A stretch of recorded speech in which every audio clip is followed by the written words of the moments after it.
नमस्कार दोस्तों हम लोग यहाँ बात करेंगे एनसीएल की नॉर्दर्न कोलफील्ड लिमिटेड की, जो कि आपने फरवरी में ही फॉर्म भरे थे। उसके डेट यहाँ पे एक्सटेंड कर दिए गए हैं।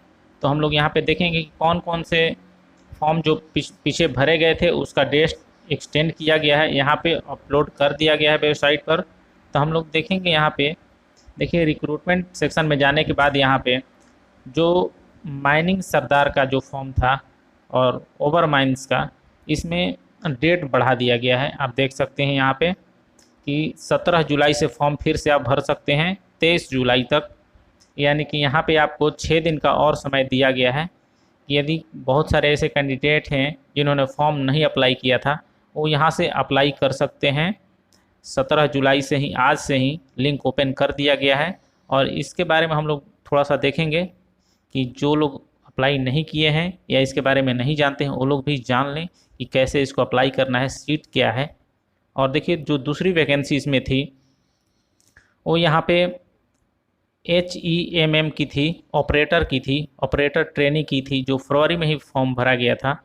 और इसका भी डेट यहाँ पे एक्सटेंड किया गया है। अप्लाई करने का यहाँ पे 6 दिन समय दिया गया है, ताकि जो लोग अप्लाई नहीं किए हैं या जो लोग इसके बारे में नहीं जानते हैं, वो जल्दी से जल्दी इसको अप्लाई कर लें। यहाँ पे ऑनलाइन यहाँ से अप्लाई कर सकते हैं। डिस्क्रिप्शन में लिंक रहेगा, दोनों का डिस्क्रिप्शन में लिंक रहेगा, वहाँ से जाके अप्लाई कर सकते हैं। इसके बारे में हम लोग विस्तार से अभी देखेंगे कि कैसे कैसे कौन कौन से इसमें पोस्ट हैं, पेमेंट क्या लगेंगे, सब सारी चीज़ें देखेंगे। और इसके बाद एक और अमीन ग्रेड डी का था, जूनियर केमिस्ट का था SNT ग्रेड में। और इसमें भी इसका डेट बढ़ा दिया गया है 17 जुलाई, इसको भी 6 दिन समय दिया गया। तो इसमें भी आप अप्लाई इसमें कर सकते हैं जो लोग एलिजिबल हैं। और इसके बाद मैं बता दूं कि इसका फॉर्म भरा जा रहा है अभी। जो एक फोरमैन का है और टेक्नीशियन का फॉर्म भरा जा रहा है। जो लोग बीटेक किए हुए हैं या डिप्लोमा किए हैं, ITI किए हैं, यहाँ से वो भर सकते हैं फॉर्म। इसका 14 जुलाई से ही, सॉरी, इसका भी डेट नहीं आया है, लेकिन 14 जुलाई से नोटिफिकेशन इसका आ चुका था। ये 3 अगस्त से इसका फॉर्म भरा जाएगा।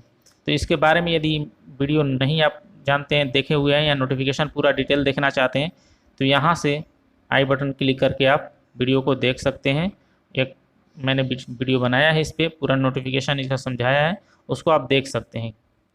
तो चलिए ऊपर से हम लोग देख लेते हैं कि इसमें कितनी कितनी सीट है और क्या क्या इसका पूरा डिटेल से। पहले हम लोग यहाँ पे ऊपर वाला यहाँ से देखेंगे,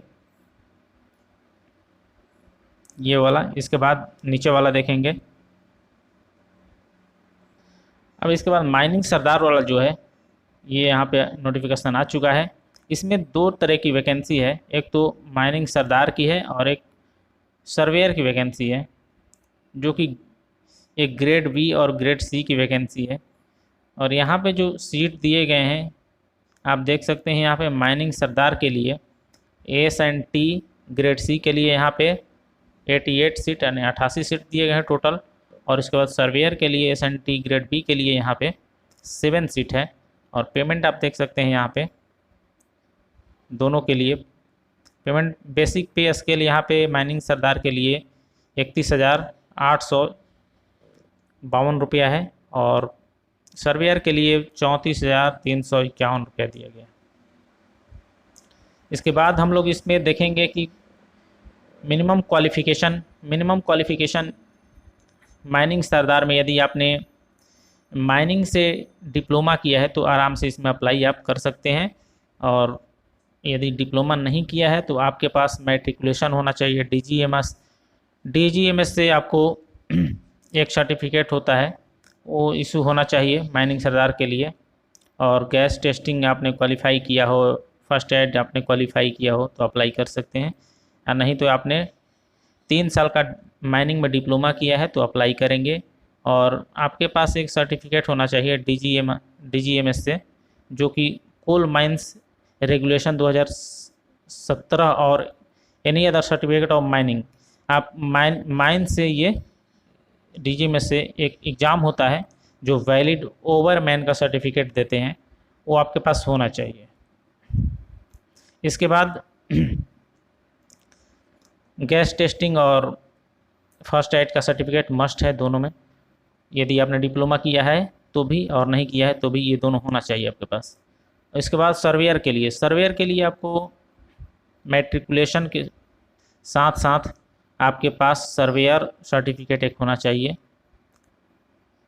या ये डिप्लोमा यदि माइनिंग से किया है 3 साल का, और सर्वेयर का यहाँ पे आपको सर्टिफिकेट होना चाहिए। तो इस तरह के जो आपने यदि आपके पास क्वालिफ़िकेशन है तो इसमें अप्लाई कर सकते हैं। और यहाँ पे एज लिमिट मिनिमम 18 रखा गया है, मैक्सिमम 30 रखा गया है, और आपको एज में छूट भी दी जाएंगे। ओबीसी जो हैं एसटी एससी कैंडिडेट हैं उनको छूट दिया जाएगा। फ़ी पेमेंट यहाँ पे 500 रुपये लगेगा। जनरल और ओबीसी कैंडिडेट के लिए फ़ी पेमेंट यहाँ पे 500 लगेगा। जो कैंडिडेट यहाँ पे एससी एसटी हैं या डिपार्टमेंटल कैंडिडेट हैं उनका कोई यहाँ फ़ी नहीं लगेगा। इसके बाद सिलेक्शन प्रोसेस देखेंगे। सिलेक्शन प्रोसेस में यहाँ पे आपको 100 मार्क्स का एक एग्ज़ाम लिया जाएगा, 90 मिनट का एग्ज़ाम होगा। 70 मार्क्स जो आपके रहेंगे टेक्निकल रहेंगे, और 30 मार्क्स रहेंगे जो आपके जनरल रहेंगे, जैसे मैथ रहेंगे, कुछ रीजनिंग रहेगा, जीके रहेगा, और इस तरह से आपके। और यहाँ पे जो रिटन जो आपका एग्ज़ाम होगा जिसमें minimum cut off marks required यहाँ पे दिया गया है। जनरल के लिए 50 और बाकी जो हैं उनके लिए 40 दिया गया है। जनरल ये मिनिमम कट ऑफ मार्क्स एक है। अब चलिए देख लेते हैं HEMM जो है ऑपरेटर के लिए, उसके लिए ये ऑपरेटर के लिए है। ऑपरेटर में आप देख सकते हैं यहाँ पे position and minimum qualification and vacancy सभी दिए गए हैं। यहाँ पे HEM ऑपरेटर के लिए वैकेंसी है। जैसे में आपके डोजर ऑपरेटर हो गए, और ड्रिलिंग ऑपरेटर, डोजर ऑपरेटर, और ग्रेडर ऑपरेटर हैं या डंपर ऑपरेटर हैं, सोवेल ऑपरेटर हैं, और पे लोडर ऑपरेटर भी हैं, क्रेन ऑपरेटर, ड्रिल ऑपरेटर, ये सब सभी वैकेंसी इस तरह की माइनिंग में। ये बहुत ही अच्छी वैकेंसी है जो आप देख सकते हैं। यहाँ पे वैकेंसी यहाँ पे दिए गए हैं कि कौन सी वैकेंसी में क्वालिफ़िकेशन क्या चाहिए, और इसके बाद यहाँ वैकेंसी कितनी है। जैसे मैं यहाँ पे ड्रिलिंग ऑपरेटर के लिए यहाँ पे दिए गए हैं क्वालिफ़िकेशन मैट्रिकुलेशन होना चाहिए, ITI होना चाहिए इसके बाद, और आपके पास HMB लाइसेंस होना चाहिए। इसमें 9 सीट दिए गए हैं। डोजर के लिए आप देख सकते हैं मैट्रिकुलेशन, HMB लाइसेंस होना चाहिए आपके पास। इसमें दो तरीके का सीट हैं, दोनों में आप देख सकते हैं, एक में 48 है और एक में 11 है, और 11 वाला ग्रेडर ऑपरेटर है। डंपर ऑपरेटर में भी सेम है, मैट्रिकुलेशन विथ HMB, और इसमें आप देख सकते हैं 167 और 28 और 6। जैसे में सोबेल में यहाँ पे ज़्यादा सीट दिए गए हैं, यहाँ डंपर ऑपरेटर में ज़्यादा सीट दिए गए हैं 168, और सोबेल में यहाँ पे 28 दिए गए हैं, पेलोडर में यहाँ पे 6। क्रेन ऑपरेटर में यहाँ पे 21 सीट है। इसके बाद ड्रिलिंग ऑपरेटर में यहाँ पे केवल मैट्रिकुलेशन मांगा जा रहा है, कोई यहाँ पे HMB लाइसेंस नहीं होना चाहिए। लेकिन यहाँ पे सीट है 17। तो इसके बारे में आपने देख लिया। टोटल यहाँ पे जो सीट है वहाँ पे 307 यहाँ पे सीट टोटल सीट दी गई हैं, जो कि आप देख सकते हैं कि कैटेगरी वाइज इसको कैसे बांटा गया है। इसमें भी अप्लाई करने के लिए आपको 500 रुपये पेमेंट लगेगा, और इसमें आपका जो पेमेंट जैसे आपका बेसिक पे होगा वो यहाँ पे पर डे के हिसाब से यहाँ पे दिए गए हैं 1000 रुपये पर डे के हिसाब से। तो 30,000 31,000 बनता है, सभी के लिए सेम है। और इसको अगर बेसिक पे और सब अलाउंस देख के यहाँ पे 50,000 पेमेंट बनता है। और इसके बाद मिनिमम एज यहाँ 18 साल से और 18 साल होना चाहिए, और मैक्सिमम यहाँ पे 30 साल होना चाहिए। मिनिमम 18 मैक्सिमम 30 होना चाहिए। एज में यहाँ पे रिलैक्सेशन दिया गया है SC ST OBC में, और 500 रुपये आपको OBC और जनरल कैटेगरी जो है यहाँ पर 500 रुपये फ़ी लगेगा। इसके बाद SC ST डिपार्टमेंटल कैंडिडेट का कोई फ़ी यहाँ पे नहीं लगेगा। तो 6 दिन समय है, आप सभी के लिए अप्लाई कर दीजिए। यदि अप्लाई नहीं किया है तो और इसमें सिलेक्शन प्रोसेस सेम है, उसके 100 मार्क्स का एक पेपर होगा, जिसमें से यहाँ पे आपका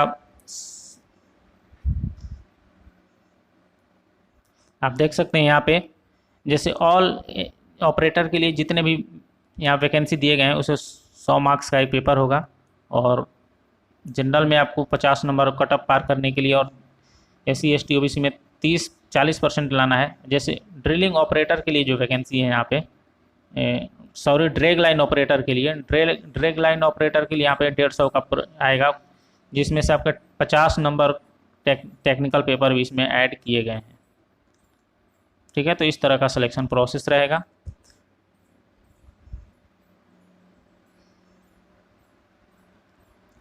और भी जो इधर वैकेंसी दिए गए हैं, जैसे मैं ये अकाउंटेंट के लिए, अमीन के लिए, तो इसको अभी आप देख सकते हैं, वेबसाइट का भी लिंक दे दूंगा।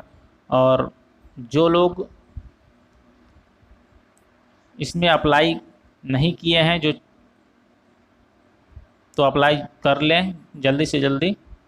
और ये जो फॉर्म इसका फायरमैन का और टेक्नीशियन का जो है, सुपरवाइजरी का और टेक्नीशियन का, इसका आपको 3/8 से इसका फॉर्म भरा जाएगा। अब इसको भी आप देख सकते हैं यदि आपने नहीं देखा है तो।